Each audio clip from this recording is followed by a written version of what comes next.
मित्रांनो, खंबीरपणे जगा, पण स्वतःसाठी जगा. कोणासाठीही दुःखी होऊ नका. कारण माणसं फक्त त्यांच्या गरजेपुरतंच तुमचा वापर करून घेत असतात. इतरांमध्ये गेल्यानंतर तुम्ही त्यांच्यासारखं वागायला शिका. आणि त्यांच्यासारखं जर वागायला जमत नसेल तर सहन करायला शिका. परंतु त्या सहनशीलतेपाठीमागे शांतता हवी.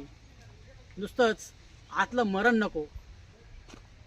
सगळ्यात महत्त्वाचं म्हणजे माणसं आपल्याला आपल्या गरजेपोटी, कामापोटी आपल्याला त्रास देत असतात. आणि त्यांना ह्या त्रास देणंच आनंद जर वाटत असेल ना, तर तो आनंद त्यांच्यापर्यंत मर्यादित राहू द्या. कारण तुमच्यासाठी कोणीही काडीमात्रही वेळ घालवायला वेळ फुकट वाया जाऊ देत नाही. आपणही स्वतःसाठी खंबीर बना आणि स्वतःसाठी जगायला शिका.